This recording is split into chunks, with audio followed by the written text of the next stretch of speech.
اب آپ مفتیان کرام کے ساتھ بیٹھیں گے انجینئر صاحب, زور زبردستی کوئی نہیں ہے. 26 نومبر کو مفتی صاحب اور یہ ناچیز آپ کے پاس مشہور اینکر پرسن میرے پیارے دوست بھی ہیں, بھائی بھی ہیں, جناب محمد اویس ربانی صاحب. ان کا ایک کلپ, ایک ویڈیو کلپ جو ہے وہ باسرہ نواز ہوا, جس میں انہوں نے میرے اور مرزا محمد علی جیلمی صاحب کے مناظرے کے حوالے سے 26 تاریخ کی اناؤنسمنٹ کی ہے کہ 26 نومبر کو میرا اور مرزا محمد علی جیلمی صاحب کا مناظرہ ہونے جا رہا ہے. اس حوالے سے کچھ گزارشات ہیں. بلا شک و شبہ بھائی محمد اویس ربانی صاحب خوش اخلاق بھی ہیں, باوقار بھی ہیں, خوش گفتار بھی ہیں, با کردار بھی ہیں. ان میں اللہ تعالیٰ نے بڑی خوبیاں رکھی ہوئی ہیں.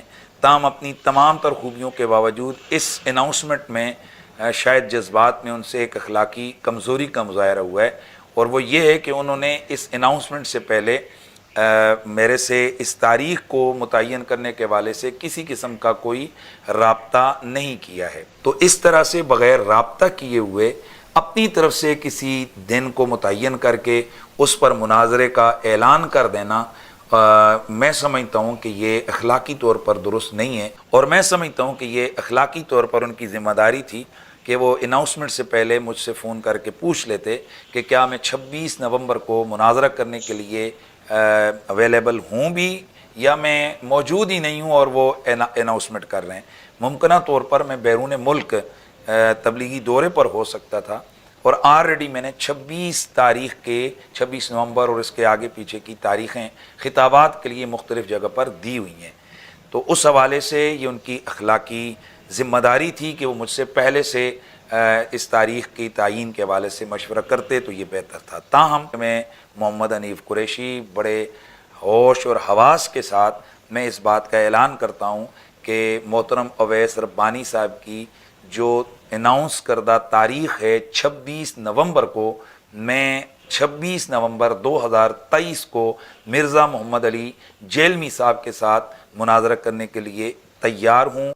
کہ جس طرح یہود و نصارہ کی باتیں سن کے مسلمان بغیر قرآن پڑھے قرآن کے اوپر چڑھ دوڑتے ہیں, آپ نے بھی اپنے دوسرے دوستوں کی باتیں سن کے میرے بارے میں بات قائم کر لی, اور میری بات آپ نے سنی تک نہیں ہے.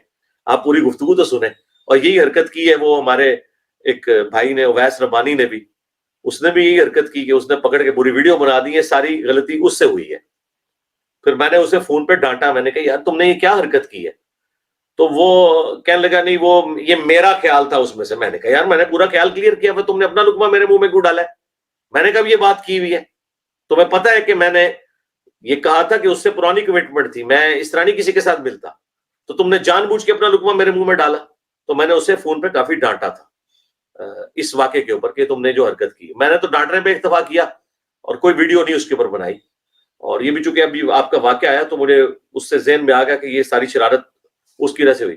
لیکن جو انہوں نے دوسرے مفتی کا یا مفتیوں کا ذکر کیا, انہوں نے تو پکڑ کے ویلاگ بنا کے اویس ربانی کے ساتھ جو کچھ کی ہے وہ ان کو اب میرے خیال ہے روحانی طور پہ آرام بھی آ گیا ہوگا, انہیں پتہ چل گیا ہوگا کہ انجینئر میں اور باقی لوگوں میں کتنا فرق ہے.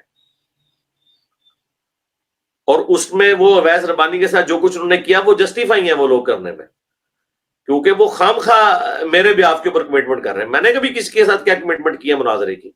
کبھی نہیں کی ہے الحمدللہ. لیکن وہی میں پھر بات کروں گا, آپ کو برا لگے گا, لیکن میں یہ بار بار اس لیے بات کر رہا ہوں کہ مجھے دکھ ہوا کہ آپ نے 2-3 مختلف سیشنز میں آ کے یہ سوال رکھا, اور مجھے بڑا افسوس ہوا کہ آپ لوگ اپنے استاد کی بات کو پورے طریقے سے سنتے نہیں ہیں. جس طرح یہود و نصارہ کی باتیں سن کے مسلمان قرآن و سنت کے اوپر چڑھ دوڑتے ہیں, خود نہ انہوں نے قرآن پڑھا ہوتا ہے نہ سنت, تو بھائی ادھر بھی سن لو نا یہ کیا بات ہو رہی ہے. تو اس طرح جن سے آپ یہ بات سن رہے ہیں تو جس میری ویڈیو کا حوالہ دے رہے ہیں ویڈیو دیکھ تو لیں آپ.